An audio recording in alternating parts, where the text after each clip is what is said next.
리스본의 여름 햇살은 공정했을까? 아니면 유서 깊은 5성급 호텔 솔라레의 눈부신 외벽만을 편애했을까? 22살의 리아에게 그 햇살은 때로 칼날처럼 느껴졌다. 포르투갈인 아버지와 모잠비크 출신 어머니 사이에서 태어난 그녀의 구릿빛 피부와 대조되는 아쿠아마린색 눈동자는 리스본의 오래된 골목에서도, 이제 막 첫 발을 내디딘 호텔 솔라레의 현관에서도 사람들의 불필요한 시선을 끌었다. 오늘은 호텔 객실 청소 보조로 첫 출근하는 날이었다. 불안감에 심장이 세차게 뛰었지만 풍성한 흑갈색 곱슬머리 아래 숨겨진 그녀의 눈빛에는 쉽사리 꺾이지 않을 무언가가 단단히 자리 잡고 있었다. 호텔 로비는 그 명성만큼이나 화려했다. 태주강의 햇살이 거대한 창을 통해 쏟아져 들어와 마누엘 양식의 정교한 기둥과 아줄레주 타일 장식을 황금빛으로 물들였다. 그러나 그 화려함은 리아에게 위압감으로 다가왔다. 그녀가 향해야 할 곳은 이 눈부신 공간이 아니라 직원들이 드나드는 후미진 복도 끝 인사과 사무실이었다.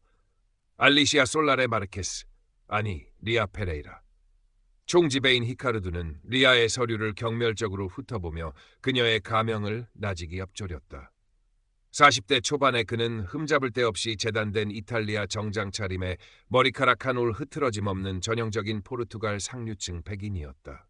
차갑고 계산적인 회색 눈빛이 리아의 얼굴, 특히 그녀의 피부색과 눈동자에 잠시 머물렀다. 어머니가 모잠비크 출신이라고 했던가. 그의 입가에 비웃는 듯한 미소가 걸렸다. 여기 솔라레는 알다시피 최고급 호텔이다. 용모 단정은 기본이고 자네 같은 이국적인 외모는 손님들에게 불필요한 호기심을 자극할 수 있어. 알아들었나? 첫 만남부터 노골적인 불쾌감과 경고였다.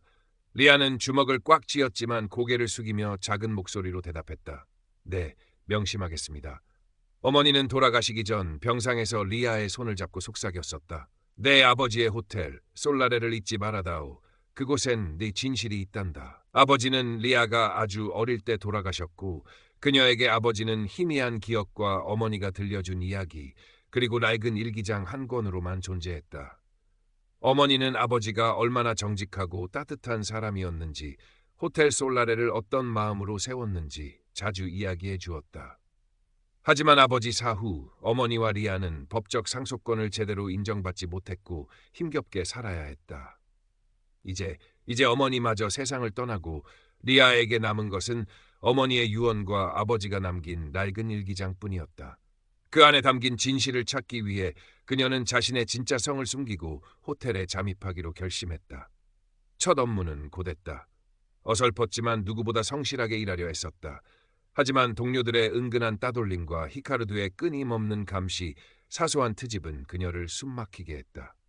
복도를 청소할 때면 히카르두는 일부러 그녀 옆을 지나가며 바닥에 먼지가 남았다느니, 걸음걸이가 호텔의 품격에 맞지 않는다느니 하는 말들로 그녀를 괴롭혔다. 유일하게 따뜻한 말을 건네는 사람은 연륜 있는 객실 청소부 소피아였다. 50대 후반의 그녀는 현명하고 따뜻한 눈빛으로 리아의 고된 상황을 안타깝게 지켜보며 가끔씩 초콜릿을 건네거나 힘내라는 말을 속삭였다. 아가씨, 마음 단단히 먹어요. 진실은 가장 어두울 때 빛나는 법이랍니다. 소피아의 말은 리아에게 작은 위안이 되었다. 어느 날 리아는 VIP 스위트룸 청소를 맡게 되었다. 평소보다 더욱 긴장한 채 방을 정리하던 중이었다. 히카르두가 예고 없이 방으로 들어섰다. 그는 방 안을 쓱 둘러보더니 테이블 위에 놓인 고풍스러운 골동품 시계를 가리켰다. 이 시계, 먼지가 안 잤군. 제대로 닦도록. 리아가 조심스럽게 시계를 닦으려 손을 뻗는 순간 히카르두가 그녀의 팔을 슬쩍 밀었다. 아차! 시계는 바닥으로 떨어지며 요란한 소리를 냈고 섬세한 유리 덮개가 산산조각 났다. 히카르두는 이미 살짝 금이 가 있던 시계의 다른 부분을 가리키며 표정을 싹 바꿨다. 이런 멍청한! 이게 어떤 시계인 줄 알아? 내까짓 게 감히. 그의 고함 소리에 다른 직원들이 복도에 모여들었다. 히카르두는 모든 직원이 보는 앞에서 리아에게 폭언을 퍼부었다. 아프리카에서 온 네 어미가 뭘 가르쳤기에 이 모양이냐. 당장 이 호텔에서 꺼져. 물론 시계값은 네 월급에서 전부 제할 것이다. 아니, 네 평생을 일해도 못 갚을 테니 각오하는 게 좋을 거야. 소피아가 용기를 내 리아를 변호하려 나섰다. 총지배인님, 그건 너무하십니다. 리아 씨는 일부러 그런 게. 닥치시오, 소피아. 당신까지 저 천한 것 편을 들 셈인가? 당신도 일자리를 잃고 싶지 않으면 조용히 있는 게 좋을 거야. 히카르도는 소피아마저 협박하며 묵살했다. 리아는 온몸이 떨려왔다. 깊은 모멸감과 함께 히카르도의 악랄함, 그리고 호텔의 부조리한 현실이 뼈저리게 느껴졌다. 그녀의 아쿠아마린색 눈동자에는 뜨거운 눈물이 고였지만 입술을 깨물며 간신히 참아냈다. 이것이 아버지의 호텔, 솔라레의 진짜 모습이란 말인가. 그날 밤 리아는 낡은 아버지의 일기장을 펼쳤다. 호텔은 건물이 아니라 사람이다. 모든 직원은 나의 가족이며 고객은 나의 귀한 손님이다. 아버지의 필체는 따뜻하고 힘이 넘쳤다. 일기장 곳곳에는 직원들의 이름을 부르며 그들의 안부를 묻는 내용, 고객에게 최상의 서비스를 제공하기 위해 고민했던 흔적들이 가득했다. 지금의 솔라레와는 너무나 다른 모습이었다. 리아의 눈에서 뜨거운 눈물이 흘러내렸다. 다음 날 충격에 빠져 넋이 나간 리아에게 소피아가 조용히 다가왔다. 그녀는 따뜻한 코코아 한 잔을 건네며 리아의 손을 잡았다. 아가씨, 어제 일은 정말 유감이었어요. 하지만 너무 상심하지 말아요. 히카르도, 그 인간은 원래 그런 사람이에요. 소피아는 조심스럽게 호텔의 어두운 이면과 창립자, 즉 리아의 아버지 알바루 마르케스에 대해 이야기해 주었다. 알바루는 모든 직원을 가족처럼 아꼈고 호텔의 이익보다는 사람을 먼저 생각하는 경영인이었다고 했다. 하지만 그가 갑자기 세상을 떠난 후 당시 부지배인이었던 히카르두가 교묘한 방법으로 호텔의 실권을 장악했고 알바루의 인간적인 경영 철학은 모두 사라졌다고 했다. 히카르두는 오직 이익만을 추구하며 직원들을 쥐어짰고 자신의 마음에 들지 않는 직원들은 가차없이 내쫓았다. 특히 유색인종이나 이민자 출신 직원들에게는 더욱 가혹했다고. 아가씨 아버님은 정말 훌륭한 분이셨어요. 그분이 살아계셨다면 솔라레가 이렇게 되진 않았을 텐데. 소피아의 눈가에도 슬픔이 어렸다. 리아는 아버지의 일기 내용과 소피아의 말이 정확히 일치함을 깨달았다. 슬픔과 함께 분노가 치밀어 올랐다. 그녀는 더 이상 침묵할 수 없다고 결심했다. 소피아는 리아가 알바로의 딸일지도 모른다는 희미한 예감을 가지고 있었지만 섣불리 묻지 않았다. 대신 그녀는 리아가 호텔의 진실에 접근할 수 있도록 암암리에 도왔다. 폐쇄된 창립자의 옛 사무실 열쇠를 우연히 리아가 발견할 수 있도록 떨어뜨려 놓거나 호텔 기록 보관실의 출입 방법을 슬쩍 알려주기도 했다. 리아는 소피아의 도움과 아버지 일기 속 단서들을 통해 히카르두의 비리 의혹을 뒷받침할 만한 자료들을 하나씩 찾아내기 시작했다. 공금 횡령으로 의심되는 불투명한 회계장부, 직원들에 대한 부당 해고 및 차별 사례 기록, 심지어 호텔 부지를 담보로 한 불법적인 대출 계약서까지. 증거들은 하나같이 히카르두의 탐욕과 부도덕함을 가리키고 있었다. 그러던 중 벨보이 주앙에게 사건이 터졌다. 20대 초반의 주앙은 소심하지만 정직하고 성실한 청년이었다. 그 역시 히카르두의 오랜 괴롭힘 대상 중 하나였다. 어느 날 VIP 고객의 고가 시계가 분실되는 사건이 발생했고 히카르두는 아무런 증거도 없이 주앙을 범인으로 몰아 해고하려 했다. 내 놈이 분명해. 평소에도 손버릇이 나쁘다는 소문이 파다하더군. 당장 내 눈앞에서 사라져. 주앙은 울먹이며 결백을 주장했지만 히카르두는 막무가내였다. 리아는 그 모습을 지켜보며 과거 자신이 따돌림 당했을 때 아무도 도와주지 않았던 기억과 현재의 두려움 사이에서 갈등했다. 하지만 주앙의 떨리는 목소리, 저는 정말 아니에요 라는 절규는 그녀의 마음을 움직였다. 리아는 용기를 냈다. 소피아의 조언을 받아 그녀는 사건 당일 CCTV 영상에서 주앙의 결백을 증명할 수 있는 결정적인 장면, 진범으로 보이는 다른 인물의 수상한 행동이나 히카르두가 의도적으로 사건을 조작하는 듯한 모습을 찾아냈다. 그리고 그 영상을 익명으로 호텔 이사회 멤버 몇몇에게 보냈다.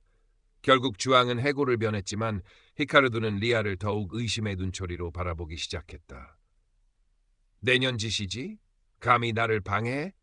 그는 리아를 따로 불러내 협박했지만 리아는 떨리는 목소리로 대꾸했다. 저는 옳은 일을 했을 뿐입니다. 주앙은 리아의 용기에 깊이 감동했고 그날 이후 그녀의 든든한 조력자가 되었다. 리아 씨, 고맙습니다. 저도 저도 더는 이렇게 살고 싶지 않아요. 그는 리아와 함께 히카르도의 비리를 밝히는데 적극적으로 동참하기로 결심했다. 셋은 은밀하게 움직였다. 히카르도에게 피해를 입었지만 두려움 때문에 침묵하는 다른 직원들의 익명 제보를 안전하게 모으기 위해 호텔 지하에 잊힌 창고 한 구석에 작은 비밀 우체통을 만들었다. 처음에는 망설이던 직원들도 하나둘씩 자신들이 겪었던 부당한 일들을 적어넣기 시작했다. 히카르도의 폭언, 부당해고, 임금 착취, 심지어 성희롱에 가까운 발언들까지. 증거는 점점 쌓여갔다. 히카르도는 리아의 심상치 않은 행동과 주왕 소피아와의 관계를 눈치채고 그녀를 더욱 교묘하고 집요하게 감시했다. 육체적으로 가장 힘든 구역의 청소만 골라 맡기거나 사소한 실수를 빌미로 공개적으로 모욕하며 심리적으로 압박했다. 리아의 사물함이 뒤져지기도 했고 주제넘게 나서지 마라. 내 어미처럼 비참하게 끝내고 싶지 않다면 이라는 익명의 협박 편지가 놓여있기도 했다. 하지만 리아는 멈추지 않았다. 아버지의 일기장에서 숨겨진 진짜 유언장의 존재에 대한 암시를 발견했기 때문이었다. 나의 진정한 유산은 건물이 아니라 솔라레를 사랑하는 모든 이들의 마음속에 있다. 그 마음을 지킬 수 있는 자만이 솔라레의 진정한 주인이 될 것이다. 일기장 한 구석에는 복잡한 문양과 함께 가장 어두운 곳에서 가장 밝은 별을 찾으라는 알 수 없는 문구가 적혀 있었다. 리아는 직감했다. 그 유언장에는 호텔의 소유권과 운영 방침에 대한 결정적인 내용, 어쩌면 히카르도가 필사적으로 은폐하려는 진실이 담겨 있을 것이라고. 리아, 소피아, 주앙은 히카르도의 결정적인 횡령 증거, 비밀 계좌 내역이 담긴 USB, 이중장부원 번호와 숨겨진 유언장의 위치를 찾기 위해 비밀리에 위험한 작전을 감행했다. 소피아는 호텔의 오래된 설계도를 구해왔고 주앙은 뛰어난 컴퓨터 실력으로 히카르도의 개인 컴퓨터 접근을 시도했다. 리아는 아버지의 일기 속 문구를 단서 삼아 호텔 곳곳에 잊힌 공간들을 뒤졌다.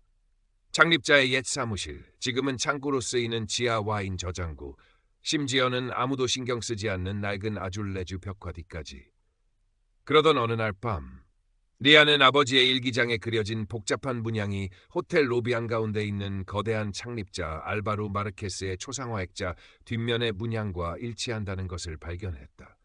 심장이 미친 듯이 뛰었다. 그녀는 소피아와 주앙의 도움을 받아 한밤중에 로비로 잠입했다. 떨리는 손으로 초상화 액자를 조심스럽게 벽에서 떼어내자 액자 뒤 숨겨진 작은 금고가 드러났다. 가장 어두운 곳에서 가장 밝은 별을 찾으라. 아버지의 초상화 뒤 그곳이 바로 가장 어두운 곳이었던 것이다. 금고를 여는 데는 시간이 걸렸지만 마침내 둔탁한 소리와 함께 금고 문이 열렸다. 안에는 낡은 양피지 두루마리 하나와 작은 열쇠 꾸러미 그리고 오래된 사진 몇 장이 들어있었다. 양피지 두루마리, 그것이 바로 아버지가 남긴 진짜 유언장이었다. 유언장에는 호텔 솔라레의 모든 자산은 재단을 통해 관리되며 호텔의 이익은 직원들의 복지와 지역사회 발전을 위해 사용되어야 한다는 내용과 함께 자신의 유일한 혈육인 딸 알리시아 솔라레 마르케스에게 재단의 운영권을 맡긴다는 내용이 명확히 적혀 있었다.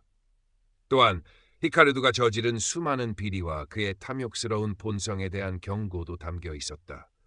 모든 것이 분명해졌다. 히카르도는 이 유언장을 숨기고 호텔을 자신의 왕국처럼 만들려 했던 것이다. 드디어 호텔 솔라레 창립 50주년 기념 연회가 열리는 날이 밝았다. 리스본의 정재계 유력 인사들, 주요 언론사 기자들, 해외 VIP 고객들이 대거 초청된 화려하고 성대한 행사였다. 히카르도는 이 자리에서 호텔의 혁신적인 미래 비전을 발표하며 자신의 입지를 공고히 하고 호텔을 외국계 투자그룹에 매각하려는 숨은 계획까지 마무리 지으려 했다. 그의 얼굴에는 자신감과 오만함이 가득했다. 연회장 안은 화려한 샹들리에 불빛과 사람들의 들뜬 대화 소리 그리고 감미로운 파도 음악으로 가득 찼다. 리아는 여전히 초라한 직원 유니폼 차림이었지만 그녀의 눈빛은 그 어느 때보다 단단하고 결연했다. 소피아와 주앙도 각자의 위치에서 긴장된 표정으로 그녀를 지지하고 있었다. 그들의 손에는 히카르도의 비리 증거들과 진짜 유언장 사본이 담긴 USB가 들려 있었다. 히카르도가 자신감 넘치는 모습으로 연단에 올라 화려한 조명 아래 연설을 시작하려는 순간이었다. 친애하는 내외 귀빈 여러분, 그리고 호텔 솔라레를 사랑해주시는 모든 분들께. 그의 목소리가 연회장에 울려 퍼지려는 찰나 갑자기 연회장 대형 스크린의 화면이 바뀌었다.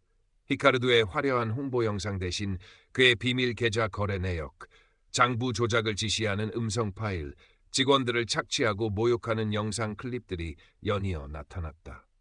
주황이 연회 직전 호텔의 중앙 통제 시스템에 접속해 미리 준비한 파일을 재생시킨 것이었다. 장내는 순식간에 아수라장이 되었다. 웅성거림은 경악과 분노로 바뀌었고 기자들의 카메라 플래시가 쉴 새 없이 터졌다.